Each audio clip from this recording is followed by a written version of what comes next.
பெராண்டா race banking மற்றும் government தேர்வுகளுக்கான online மற்றும் ஆஃப்லைன் பயிற்சி.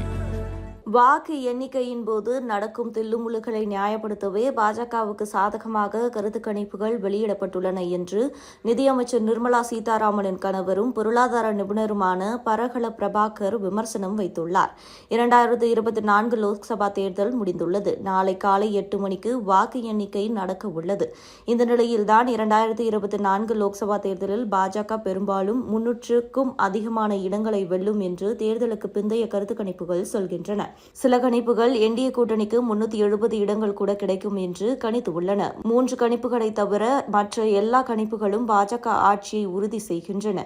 கணிப்புகள் உண்மையாகும் பட்சத்தில் பிரதமர் மோடி 3வது முறையாக இந்தியாவின் பிரதமராக பதவியேற்பார். மத்திய நிதியமைச்சர் நிர்மலா சீதாராமனின் கணவரும் பொருளாதார நிபுணருமான பரகல பிரபாகர் தொடர்ந்து பாஜகவிற்கு எதிராக கருத்துக்களை கூறி வருகிறார். மனைவி பாஜக ஆட்சியில் மத்திய அமைச்சர் என்றாலும் கணவர் பாஜக ஆட்சியை மிக கடுமையாக விமர்சனம் செய்து வருகிறார். தற்போது எக்ஸிட் போல் பற்றியும் அவர் எச்சரித்துள்ளார். அதில் தேர்தலுக்கு பிந்தைய கருத்து கணிப்புகள் அனைத்தும் போலியானவை. வாக்கு எண்ணிக்கை நடைபெறும் போது நடக்கும் தில்லுமுல்லுகளை நியாயப்படுத்தவே பாஜகவுக்கு சாதகமாக கருத்து கணிப்புகள் வெளியிடப்பட்டுள்ளன என நிதியமைச்சர் நிர்மலா சீதாராமனின் கணவரும் பொருளாதார நிபுணருமான பரகல பிரபாகர் காட்டமாக தெரிவித்துள்ளார். சமீபத்தில் தி வயர் ஊடகத்தில் அவர் அளித்த பேட்டியில் பாஜகவிற்கு மெஜாரிட்டி கிடைக்காது. மெஜாரிட்டி எண் 272. அதை பாஜக பெற வாய்ப்பே இல்லை. அந்த கட்சிக்கு 200 முதல் 220 இடங்கள் கிடைக்கும். ஆனால் அதில் கூட 280 அதிகபட்ச நம்பர்.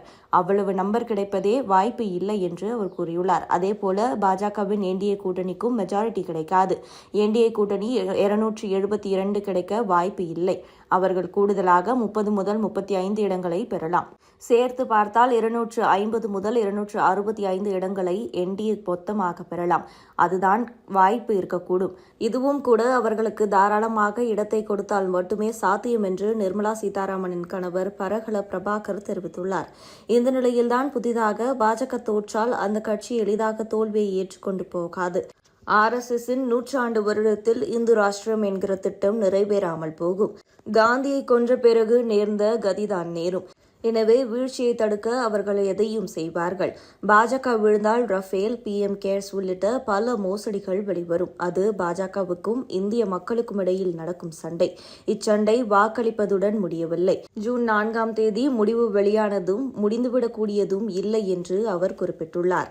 ஏற்கனவே 2024 லோக்சபா தேர்தலில் பாரதிய ஜனதா கட்சி வெற்றி பெற மீண்டும் ஆட்சிக்கு வந்தால் இந்தியாவின் வரைபடம் மாறும் என நிதியமைச்சர் நிர்மலா சீதாராமனின் கணவர் தெரிவித்திருந்தார்.